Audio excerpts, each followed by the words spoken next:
नमस्कार साथियों, स्वागत है आपका आज की इस वीडियो में।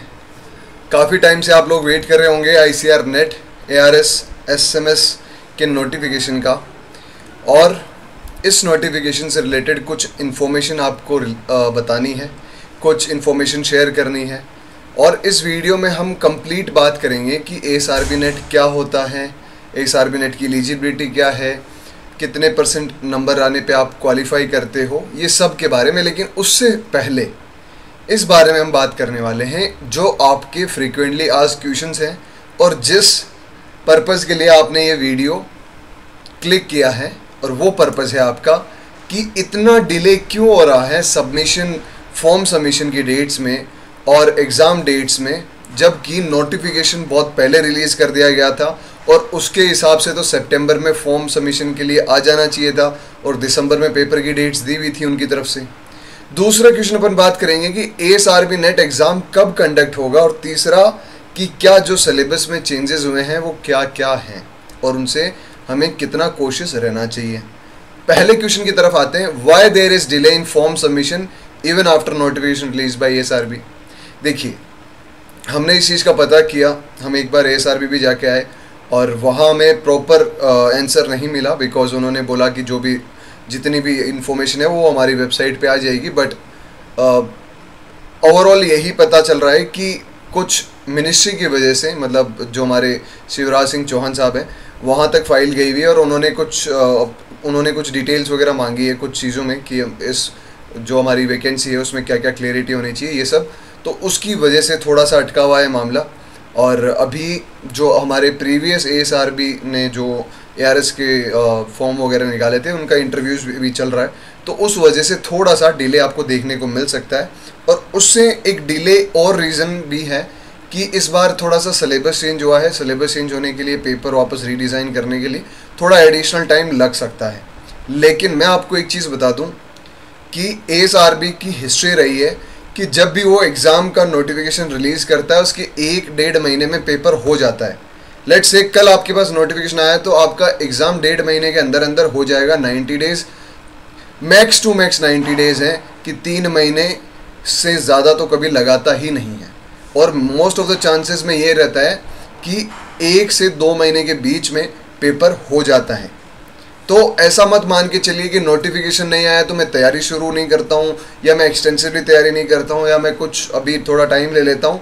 नहीं, ASRB की हिस्ट्री यही रही है कि अचानक से नोटिफिकेशन देता है, अचानक से पेपर हो जाता है, आपको ज़्यादा टाइम नहीं मिलता है।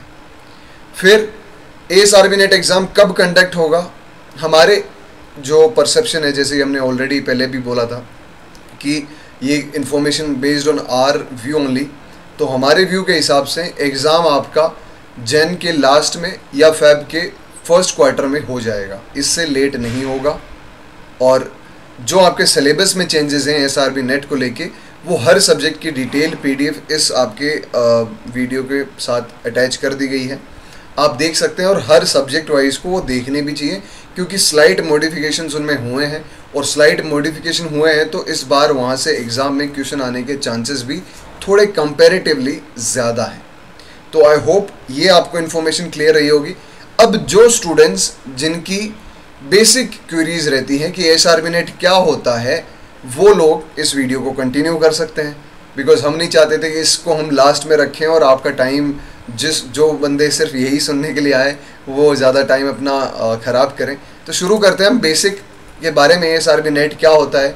ये एक नेशनल एलिजिबिलिटी टेस्ट होता है जो पहले तो बाई एनुअली कंडक्ट कराया जाता था, अब एनुअली कंडक्ट कराया जाता है जो एग्रीकल्चर, रिसर्च, टीचिंग और एक्सटेंशन में अपना करियर बनाना चाहते हैं उनके लिए। अब ये असिस्टेंट प्रोफेसर की एलिजिबिलिटी के लिए रिक्वायर्ड होता है एग्रीकल्चर यूनिवर्सिटीज़ में। कुछ यूनिवर्सिटीज़ ऐसी होती हैं जो सिर्फ और सिर्फ नेट मांगती है, वो UGC नेट भी चलता है, ASRB नेट भी चलता है, या CSIR नेट भी चलता है। लेकिन कुछ यूनिवर्सिटीज़ सिर्फ और सिर्फ एग्रीकल्चर का नेट, जिसको अपन agriculture scientist recruitment board ASRB के नाम से जानते हैं, वो मिनिमम उसकी क्वालिफिकेशन होनी चाहिए कि इतना उसके पास एलिजिबिलिटी है इसके लिए। अब फ्रीक्वेंसी साल में एक बार कराया जाता है, एग्ज़ाम मोड ऑनलाइन होता है, CBT mode computer based test होता है, और लैंग्वेज सिर्फ और सिर्फ इंग्लिश में आपके पास पेपर आता है। एलिजिबिलिटी है कि आप मास्टर्स में होने चाहिए, मास्टर्स के सेकेंड ईयर में हो सकते हो या मास्टर्स कंप्लीट होने चाहिए इसको आपको एग्ज़ाम देने के लिए। मिनिमम एज है 21 ईयर्स और अपर एज की कोई लिमिट नहीं है ASRB नेट के लिए। और ऐसा भी नहीं कि नंबर ऑफ़ अटैम्प्ट्स भी मिनिमम होंगे, नंबर ऑफ़ अटैम्प्ट्स के लिए कोई भी मिनिमम कैप साइज़ नहीं है, कितने भी अटैम्प्ट्स आप दे सकते हो। अब ये जो ऑनलाइन एक उस समय जब फॉर्म आया, जब हमारे पास ASRB का जो नोटिफिकेशन आया था, उस समय अगस्त टू सितंबर उन्होंने बोला था कि ऑनलाइन सबमिशन फॉर्म होगा, लेकिन आपको अब ये रिवाइज़ हो चुका है और ये रिवाइज़ होने के बाद अब आपके पास जो मिनिमम फॉर्म सबमिशन की है वो मोस्ट ऑफ द चांसेस में नवंबर में हो जाने चाहिए और पेपर जनवरी तक हो जाना चाहिए। ये हमारा अजम्पशन है। लेट्स सी हमारा अजम्पशन कितना काम करता है। जैसे ये अभी तक जो हमने अजम्पशंस दिए थे बाय गॉड्स ग्रेस, अभी तक सारे के सारे pin point bulls I hit करे हैं। लेट्स सी ये वाला कितना करता है। अब बात करते हैं ASRB नेट कट ऑफ के बारे में। जो अनरिजर्व्ड कैटेगरी है उसके पास मिनिमम क्वालिफाइंग परसेंटेज है 50 और मिनिमम क्वालिफाइंग मार्क्स है 75, क्योंकि 150 नंबर का पेपर होता है। 150 नंबर का ही आपके पास जो पेपर है उसमें 120 मिनट आपको मिलते हैं। अब 150 में से 50% मतलब 75 अगर आपके पास मार्क्स है तो आप मिनिमम क्वालिफाई कर लोगे। OBC के लिए 45% है, दैट मीन 67.5 मार्क्स, और SC ST PWBD के लिए 40%, that is 60 marks out of 150। ये आपके पास होने चाहिए। अब ये जो ASRB ने अपना जो एग्जामिनेशन का एक शेड्यूल निकाला था उसके बेसिस पे हमने ये बताया था ऑलरेडी, हमारे पुराने वीडियोस में आप देख सकते हो कि कब आएगा एग्जैक्टली। जो हमने पहले प्रेडिक्शन करी थी एग्जैक्ट उसी टाइम पे आया था।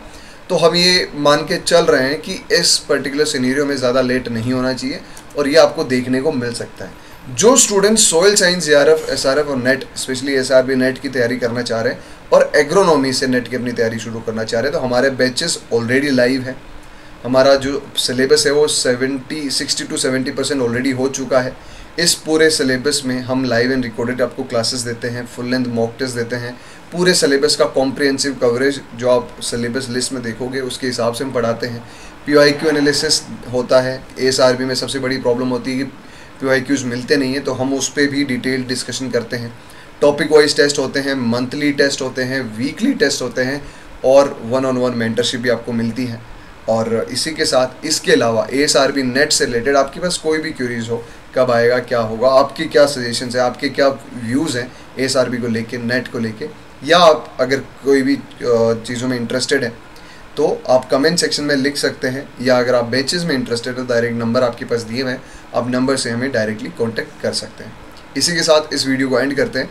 मिलते हैं आपसे नेक्स्ट वीडियो में। Thank you so much.